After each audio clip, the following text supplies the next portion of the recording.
திருச்சிற்றம்பலம். வாரம் ஒரு தேவாரம். தேவாரம் அப்படின்னு சொன்னாலே தெய்வத்தை குறிக்கும் செஞ்சொல்.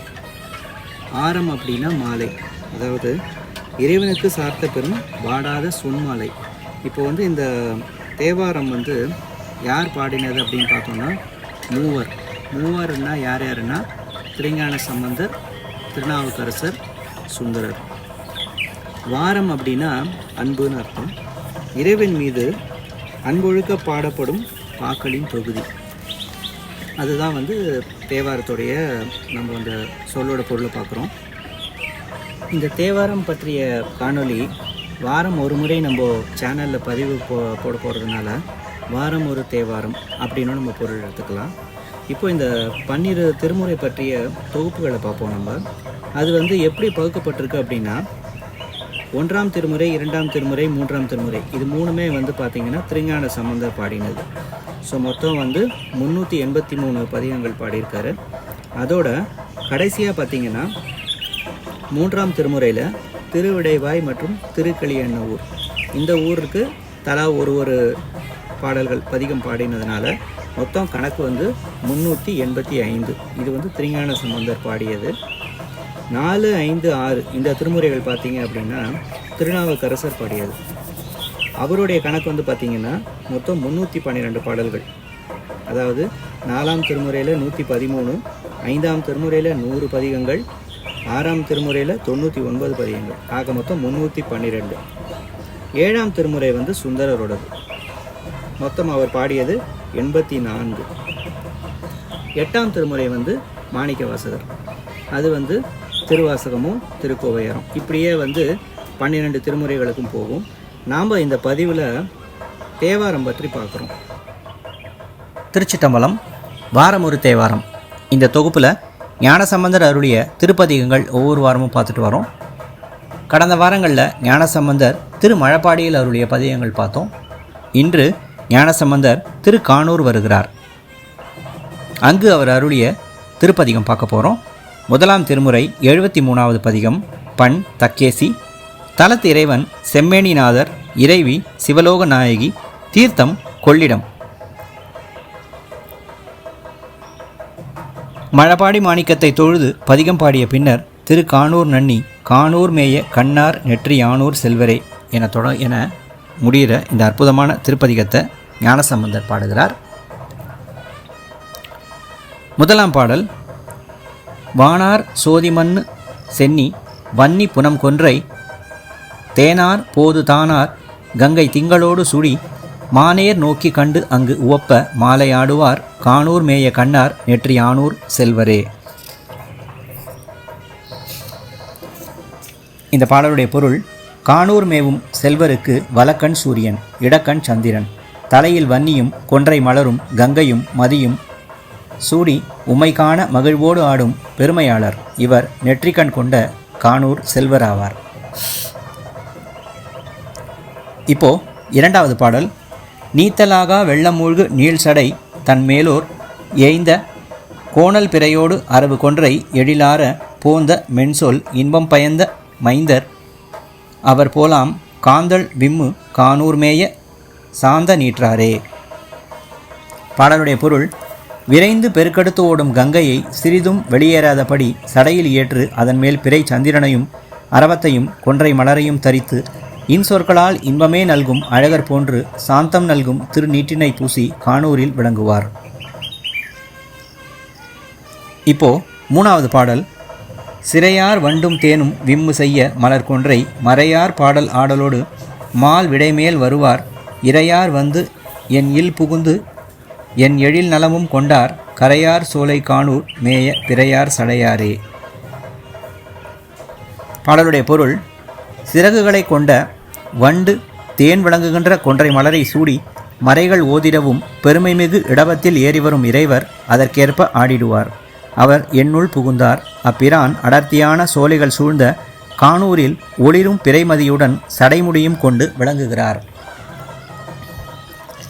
இப்போ 4வது பாடல்.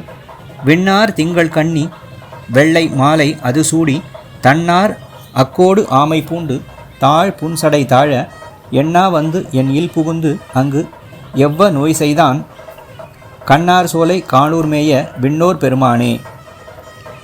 பாடலுடைய பொருள்: விண்ணில் விளங்கும் சந்திரனை சூடி வெள்ளருக்கு மாலை அணிந்து தன்மைமிகு எலும்பும் ஆமையோடும் கொண்டு நீண்ட சடைகள் பறந்தும் விரிந்தும் விளங்க என்பால் அம்பு கொண்டு நாடி என் இல் புகுந்து பிற பொருள்கள் மீது யான் வெறுப்புறுமாறு செய்தான்.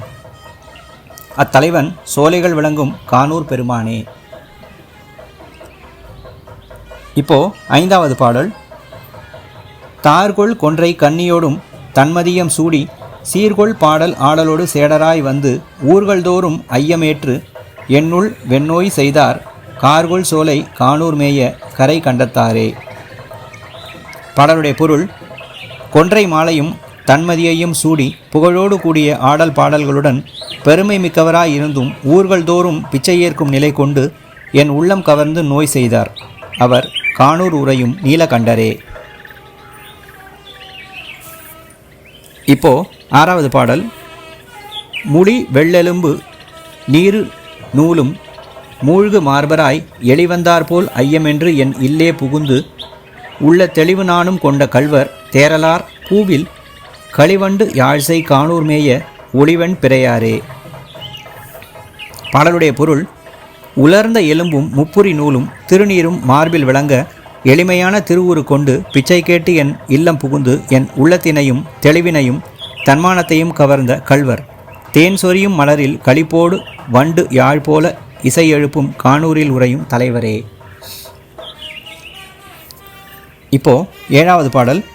மூவா வண்ணர் முளை வெண்பிறையர் முறுவல் செய்திங்கே பூவார் கொன்றை புனைந்து வந்தார் பொக்கம் பல பேசி போவார் போல் மால் செய்து உள்ளம் புக்க புரிநூலர் தேவார் சோலை காணூர் மேய தேவதேவரே.